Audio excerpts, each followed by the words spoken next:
Then, ang gagawin nyo, punta po kayo sa speed test. Okay, download na lang po kayo ng speed test. Available naman sa Play Store, libre lang. Okay, so, tapos i-test nyo po agad. So, mas maganda, bago nyo gamitin tong APN natin, i-test nyo muna yung before and after. Okay, para matest nyo. Okay, so depende naman yung sa area mga boss. So dapat yung ping nyo nasa 15 to 25 ms lang yan. Tapos kung makita nyo naman, yung download natin dapat nasa 15 to 25 pataas. Okay, so depende naman yan sa area. Okay, yung upload nyo dapat nasa 10 pataas. Okay, pero makita nyo nasa 14. Kasi kapag kaganyan yung mga APN yung mga boss, kayang-kaya na mag-play ng 12 hours video na naka 1080p. Okay. Hello mga boss, welcome back dito sa ating YouTube channel. Kumusta? Salamat nga pala sa walang sawa at patuloy na pagsuporta dito sa ating YouTube channel. Okay, so meron na naman tayong i-update sa inyo mga boss para po sa lahat na mga gusto pong mapalakas yung kanilang mga internet signal. So, pasensya na po dahil ngayon lang po ulit tayo nakapag-upload pero tuloy-tuloy pa rin tayo mga boss. Okay, so good for all networks po pala itong ating video tutorial mga boss. Ako nga pala ay naka-token text. Okay, so good for all networks po siya. Pwede siya sa D2SIM, Smart Token Text, Globe, or TM. Okay, kung ano yung gamit mong SIM card ngayon at kung alam mong yan yung pinakamalakas na SIM card network, okay, try mo na ito kasi good for all networks naman to. Okay, so ngayon mga boss, punta tayo sa settings, connections, punta tayo sa mobile networks, punta tayo sa access point names o yung tinatawag niyang APN. Okay, so dito tayo sa token text. So try tayo mag-add mga boss. Yung name niya, ito yung gagamitin nyo. Ayan, Rakuten APN 5G. Okay, so itong server na to ay pang Japan mga boss ha. Japan server to. Try nyo na lang kung working sa inyo. And depende pa rin naman to sa area. Okay, kung gaano kabilis, kung gaano kalakas, nakadepende pa rin yan sa area nyo. Hindi naman tayo pare-pareho ng internet signal. Okay, so 5G, speed like a 5G lang po siya, pero yung phone ko ay 4G supported lang. So kung ikaw ay naka 5G, mas mataas yung cellphone mo. Okay, so that's enough.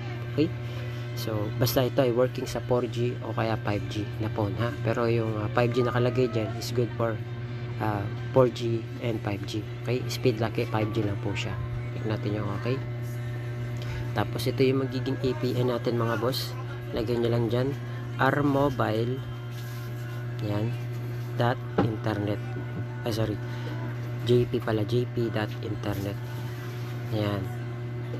Okay po rmobile jp.internet. So ibig sabihin niya Rakuten mobile Japan server yan, internet. Click natin yung okay. Sorry. Tapos yung kanyang username, ito po ilalagay niyo dyan mga boss. Rakuten Japan server APN 2025. Yan po Rakuten Japan server APN 2025. Click natin yung okay. Tapos yung password niya mga boss, ito lagay niya at rmobile jp APN 2025. Yan. Yan po ilalagay nyo. So, click natin yung okay. Sa server naman mga boss, ito po ilalagay nyo. www.google.com. Yan. www.google.com. Click natin yung okay. Tapos, pagdating naman dito sa kanyang authentication type mga boss, lalagay lang dyan PAP or PAP. Ito po. Ito lang po yung pipiliin nyo dyan, yung PAP. Then, dito naman tayo sa kanyang APN type. Wala na po kayo ibang gagalawin dyan kundi nakalagay default.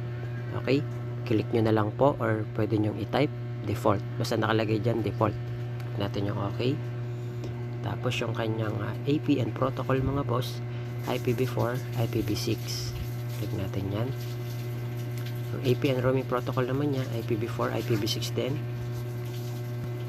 Yan. Then sa kanyang bearer mga boss, wala na po kayo ibang gagalawin kundi unspecified lang po. Bakit po? Para po yun sa mga naka 2G, 3G, 4G LTE at 5G. Okay? So, ngayon, may optional tayo mga boss. Pwedeng LTE lang kayo kung naka LTE kayo, di ba?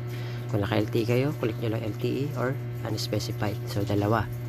Pwede rin naman LTE lang or unspecified. So, unspecified lang tayo kasi pangkalahatan. click natin yung okay. Then, isi-save na po natin siya. Yan, pag na-save na po natin siya, i-click lang po natin yung ginawa nating APN para siya na yung maging default natin na gagamitin na APN. Okay? Then, ang gagawin natin, mag-airplane mode tayo ng at least 5 to 10 seconds or mas matagal, mas maganda. Bakit po? Para po ma-refresh yung inyong internet signal. Okay? So, pwede nyo po siyang i-test. Kaya speed test mula nung hindi nyo pa ginagamit itong ating APN. Tapos, yung gamit nyo na APN ngayon. So, ipag-compare nyo yun kung nakatulong ba siyang bumilis. Okay? So, on natin yung data natin. Then, ang gagawin nyo, punta po kayo sa speed test. Okay? Download na lang po kayo ng speed test. Available naman sa Play Store. Libre lang. Okay? So, tapos i-test nyo po agad. So, mas maganda, bago nyo gamitin tong APN natin, i-test nyo muna yung before and after. Okay? Para matest nyo. Okay? So, depende naman yan sa area mga boss. So, dapat yung ping nyo, nasa 15 to 25 ms lang yan. Tapos, kung makita nyo naman, yung download natin, dapat nasa 15 to 25 pataas. Okay? So, depende naman yan sa area. Okay? Yung upload nyo, dapat nasa 10 pataas.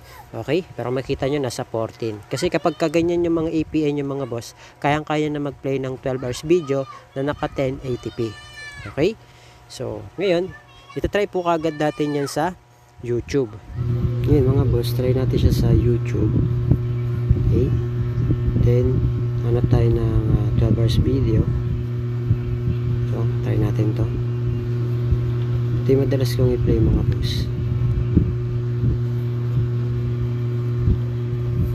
Skip lang natin. Ayan, makikita nyo nag-play naman siya. Ayan, taasan natin yung resolution. Ayan, naka 1080p siya. Forward natin. Ayan, makikita nyo nagpe-play naman siya. So siguro depende pa rin yan sa area mga boss. Ayan, nagpe-play naman siya. Okay? So depende pa rin yan sa area. Ayan. Working na working po siya. Feedback na lang po kayo kung working po sa inyo or hindi itong video tutorial natin. Marami po tayong i-update sa inyo kung paano mapapalakas yung inyong mga internet signal. Mapapansin nyo, naka 1080p yung resolution natin mga boss. Diba? Kahit i-forward natin, working na working pa rin siya. So, ulitin ko po, depende pa rin po sa area. Okay?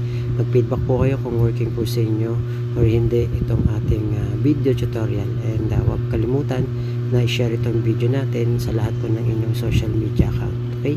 Lalo na kung working po sa inyo. At para malaman din natin kung hanggang saan umabot yung video natin, pwede ko yung mag-comment. Okay? Comment nyo po yung area nyo. Okay? Para malaman natin. So, yun na mga boss. Maraming salamat. I hope na gumana po sa inyo itong video tutorial natin. Okay? So, yun lang. Thank you. God bless. See you on my next video.